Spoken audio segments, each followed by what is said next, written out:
As makers, there's thousands of items you have laying around your shop that need to be sorted. I'm very partial to the Sortimo system, however, they're cost prohibitive. There's a solution at Harbor Freight that's much more cost effective, and I think they have them at Home Depot as well. These will be a lot easier on your wallet.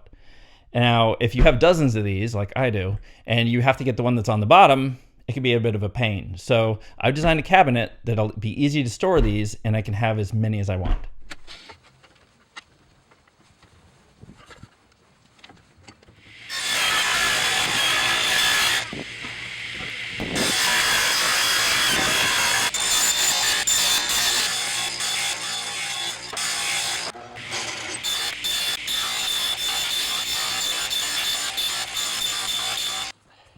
Before assembly, let's discuss the method to the madness in this design. Dados are a traditional way to achieve this same goal, however, I've added some complications in this design. A dado joint is a groove that is cut into material that allows you to slide material in a perpendicular orientation, horizontally in this case. It is actually quite strong if cut accurately. What I'm drawing here is a storage box that I'm going to hold in this unit. Now, I need to create dozens of identical shelves at different positions on the cabinet as they are stacked. If I were to do this with a table saw, I would need to reset the fence many times and the accuracy would be a little more complicated to calculate. If I use a thinner piece of wood for a base, I can cut short shelves and hold them together with spacers that you saw me cut on the table saw previously. Then we simply alternate shelf and spacer during assembly. If we look at the profile of the cabinet, you will note that the shelves are not at a right angle. I would like for the containers to slide on their own with gravity, and would also allow me to see the labels while standing. Mine are cut at a 95 degree, but if I were to do it again, it would probably be 100 degrees or greater.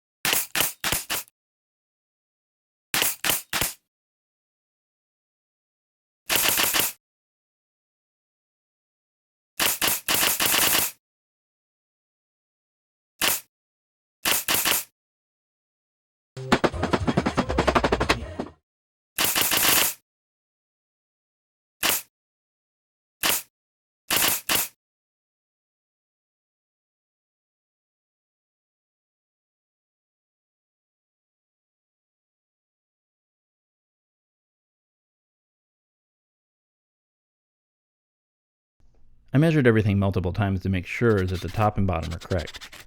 Here I'm fitting the containers with the sides attached to triple check. A mistake here would only require cutting 2 horizontal pieces.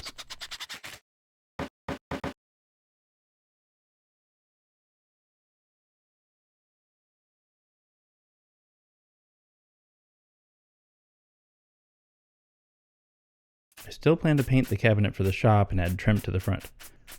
This is more of a cabinet core than a true cabinet, meaning that if I was to put it in a room in the house, I would still cover it with a veneer or a 1/4-inch veneer ply or even a laminate.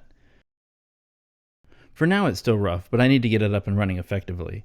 I'm glad it's complete because it'll save a ton of space and time to find the things that I need when I need them. I truly want to thank you for watching this video. I'm hoping this is the first of many videos that we're going to make for this channel. I've been making since I was 8 years old, and for the past decade I've been recording videos in my shop and at home so that I'll be able to make a channel just like this. We will be making things from several different categories. Today we had shop infrastructure. We will also be doing room renovations and things that anyone can be doing around the house. And I also have an interest in movie memorabilia, so I'm going to make a handful of those. It's also going to include some pretty crazy Halloween costumes. So I'd love for you to join me on this journey. Let's talk about it in the comments below.